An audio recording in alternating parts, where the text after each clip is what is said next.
विद्यार्थियों, आपका स्वागत है। आज हम अध्ययन करेंगे class 10 subject English chapter 4 from the diary of Anne Frank.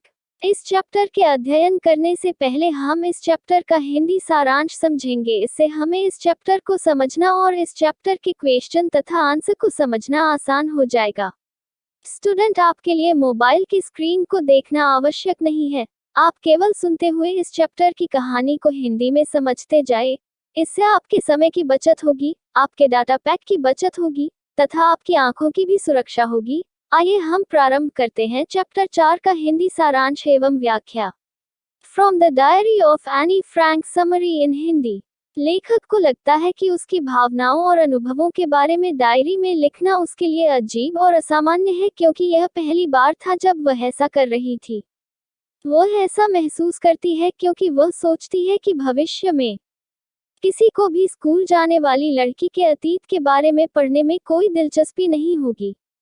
वह सोचती है कि बाद में यहाँ तक उसे पढ़ने में भी दिलचस्पी नहीं होगी। लेकिन फिर वह इन विचारों को दूर रखती है और निर्णय लेती है कि यदि उसे ऐसा करने का मन करता है तो उसे लिखना चाहिए। उसे लिखने की आवश्यकता महसूस होती है क्योंकि वहाँ बहुत सारे विचार थे जो उसने हाल ही में पकड़े थे और उसे अपने दिमाग से निकालने की जरूरत थी। यह ज्ञात है कि किसी के विचारों को लिखना चिकित्सा के रूप में कार्य करता है। वह डायरी लिखने का फैसला करती है।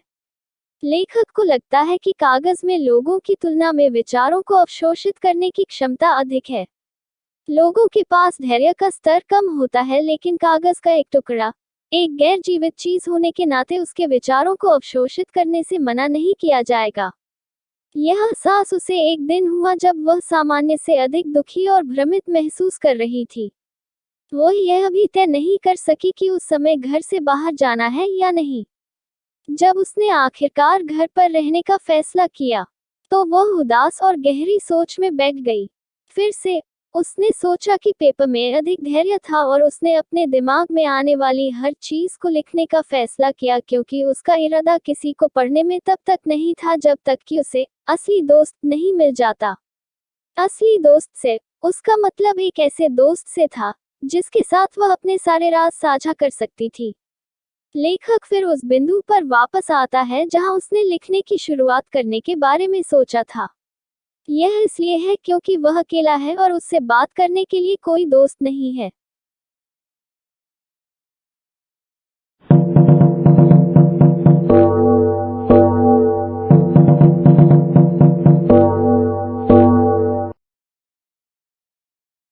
Paragraph number 2। वह फिर समझाती है कि उसे दोस्त की आवश्यकता क्यों महसूस होती है।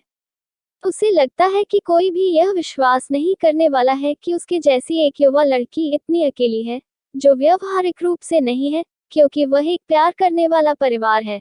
लगभग 30 लोगों के पास, जैसे दोस्त, प्यार करने वाली चाची और एक अच्छी जगह कहा जा सकता है रहने के लिए। इसमें एक खुशहाल परिवार की स्पष्ट तस्वीर को दर्शाया गया है, लेकिन उसके जीवन में एक चीज की कमी है, एक सच्चे दोस्त की उपस्थिति जिसके साथ वह सब कुछ साझा कर सकती है। वह दोस्तों के साथ अच्छा समय बिताती है। वे सामान के बारे में बात करते हैं, लेकिन वास्तविक सामान नहीं है जो वास्तव में उनके जीवन में चल रहा है। बहुत कोशिश करने के बावजूद भी वे पास नहीं हो पा रहे हैं। उसे लगता है कि शायद यह वह है जो अपने निजी सामान के साथ किसी पर भरोसा करने में सक्षम नहीं है, कि वह अपने दोस्तों के करीब आने में सक्षम नहीं है। उसे लगता है कि वर्तमान स्थिति को बदला नहीं जा सकता है और इस तरह उसे अपनी भावनाओं को डायरी में लिखना होगा। आमतौर पर जब कोई डायरी में लिख रहा होता है तो वे औपचारिक रूप से उनके बारे में सभी तथ्यों को सूचीबद्ध करते हैं जो लेखक नहीं करना चाहता है। ऐसा इसलिए है क्योंकि वह एक दोस्त के लिए अपनी जरूरत को एक आकार देना चाहती थी और इस तरह डायरी को किटी नाम देने का फैसला करती है, यह आशा करते हुए कि कोई उसकी डायरी एक दिन पढ़ेगा। वह सोचता है कि पृष्ठभूमि की कहानी के बारे में विवरण दिए बिना लिखना अप्रभावी होगा। इसलिए ऐसा न करने के बावजूद वह अपने जीवन के बारे में संक्षिप्त विवरण देती है। वह अपने पिता को सबसे प्यारे पिता के रूप में संदर्भित करती है जिसे वह प्राप्त कर सकती थी। उन्होंने 36 वर्ष की आयु में पिता की शादी कर दी थी और वह 25 वर्ष के थे। वह और उनकी बहन मार्गोट दोनों फ्रैंकफर्ट में पैदा हुए थे। जैसे ही एनी 4 साल की हुई, उसके पिता सितंबर में उसकी मां के साथ हॉलैंड चले गए, जबकि दोनों बहनें आचेन में अपनी दादी के साथ रहीं। मार्गरेट को दिसंबर में हॉलैंड भी भेजा गया था और उसके बाद फरवरी में एनी को लाया गया, जिसे मार्गोट के जन्मदिन के रूप में लाया गया था। हॉलैंड में एनी को मॉन्टेसरी नर्सरी स्कूल भेजा गया था। यह उसकी पहली पाठशाला थी। उसने पहले रूप से शुरुआत की थी। उनके पास श्रीमती कुम्परस, प्रधान शिक्षिका, छठी रूप में उनकी शिक्षिका थी, जो विदाई के समय भी रोई थी। 1941 में लेखक का जन्मदिन अच्छी तरह से नहीं मनाया जा सकता था, क्योंकि उसकी दादी बीमार हो गई और ऑपरेशन करवा लिया।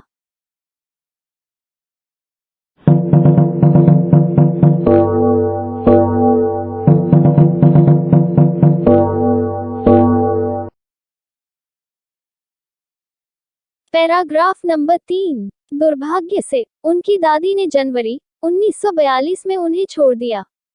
एनी को अपनी दादी की याद आती है, जो किसी को भी नहीं पता है। इस वर्ष का जन्मदिन बड़े उत्साह के साथ मनाया जाना था ताकि पिछले वर्ष की क्षतिपूर्ति की जा सके।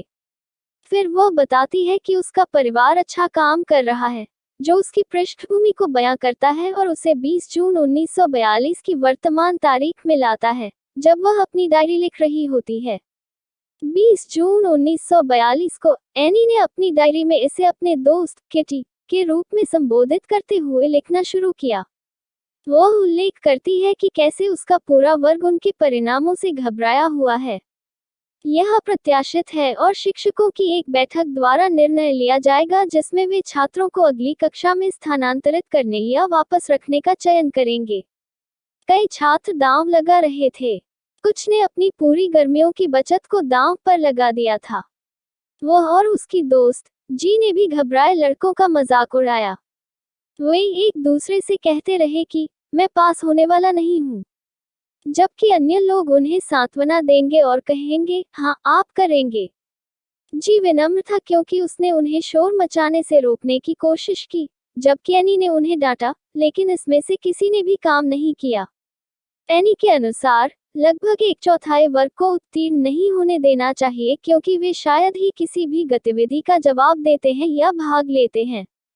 वो उन्हें डमी के रूप में संदर्भित करती है, लेकिन ऐसा नहीं हो सकता है क्योंकि शिक्षकों के फैसले की भविष्यवाणी नहीं की जा सकती है। लेखक का कहना है कि वह अपने दोस्तों के बारे में परेशान नहीं है, क्योंकि उसे यकीन है कि वे पास हो जाएंगे। केवल एक ही विषय है कि वह अनिश्चित है, गणित के बारे में। उसे विषय के साथ कठिन समय लगता है, लेकिन वे जो कर सकते थे, वे नतीजों का इंतजार कर रहे थे और अपनी उम्मीद नहीं खो रहे थे। वह बताती है कि मैथ्स के प्रोफेसर को छोड़कर उसके सभी शिक्षकों के साथ उसका कैसा रिश्ता है। लेखक की बातचीत से उन्हें लगातार चिढ़ थी। कई चेतावनियों के बावजूद एनी ने अपनी कक्षाओं में बात करना बंद नहीं किया, जिससे उसे सजा के रूप में अतिरिक्त होमवर्क देने के लिए प्रेरित किया गया। पहला चैटर बॉक्स पर एक निबंध लिखना था, जो उसने सोचा था कि यह लिखने के लिए एक अजीब विषय है, क्योंकि कोई भी उस बारे में क्या लिख है। पल के लिए उसने अपनी नोटबुक में विषय लिखा, उसे अपने बैग में रखा और चुप रहने पर ध्यान दिया।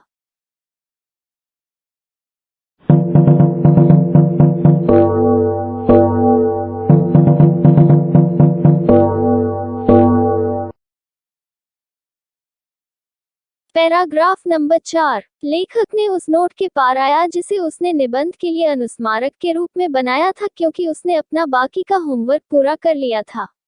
वो विषय के बारे में सोचने लगी, जबकि मेरे फाउंटेन पेन के सिरे को चबाना एक इशारा है जो दर्शाता है कि व्यक्ति गहरी सोच में है, जबकि कोई भी पृष्ठों को भरने के लिए लिखे गए यादृच्छिक सामान का उल्लेख कर सकता है। वह बात करने के समर्थन में ठोस तर्क प्रस्तुत करना चाहता था।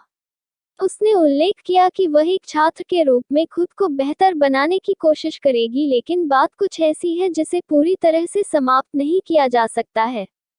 ऐसा इसलिए है क्योंकि उसे यह अपनी मां से विरासत में मिली विशेषता के रूप में मिला है, और इस तरह उसने इस विषय पर 3 पृष्ठ लिखना समाप्त कर दिया है। प्रोफेसर ने एनी के तर्कों को मनोरंजक पाया, लेकिन जब उसने अगले पाठ में भी बात करना बंद नहीं किया तो उसने उसे सजा के रूप में एक और असाइनमेंट दिया। विषय एक अविवेकी बकवास था। गलत समझ एक बुरी आदत को संदर्भित करता है जिसे बदलना मुश्किल है। उसने उसे यह विषय दिया क्योंकि वह अपने पाठों के दौरान उसकी अजेय चैटिंग से नाराज था। इस असाइनमेंट को प्राप्त करने पर प्रोफेसर ने कुछ समय के लिए उनसे कुछ नहीं कहा, लेकिन जब उन्होंने अपना धैर्य खो दिया तो उन्होंने quake quake quake said mistress chatbox विषय पर सजा के रूप में एक और असाइनमेंट सौंपा। जब प्रोफेसर ने उसे तीसरी बार डांटा और उसे दंडित किया तो पूरी कक्षा हंसने लगी। नतीजतन उसे भी खुश होने का नाटक करना पड़ा। इसी तरह के विषयों पर 2 बार लिखने के बाद वह विचारों से बाहर भाग गई। इस प्रकार कविता में अच्छी दोस्त उसके दोस्त ने उसे कविता में लिखने में मदद करने की पेशकश की। यह पूरा असाइनमेंट परिदृश्य एनी को शर्मिंदा करने के लिए था, लेकिन उसने सुनिश्चित किया कि उसने एक प्रभावी उत्तर दिया। उसने आखिरकार एक कविता के रूप में अपना तीसरा काम लिखा, जो बहुत अच्छा निकला। उसने एक व्यंग्य लिखा है कि एक पिता ने अपने शोरगुल वाले स्वभाव के कारण अपने 3 बच्चे को मौत के घाट उतार दिया। उसके सौभाग्य के लिए प्रोफेसर ने इसे हल्के में लिया। प्रोफेसर ने एक साथ अपनी टिप्पणी देते हुए कक्षा के सामने पूरी कविता का पाठ किया। लेखक काफी भाग्यशाली है। इस घटना के बाद निर्बाध रूप से बिना किसी होमवर्क की सजा के रूप में बात करता है। इसके अलावा श्री की सिंह प्रोफेसर ने हर बार क्लास के सामने चुटकुले सुनाना शुरू कर दिया।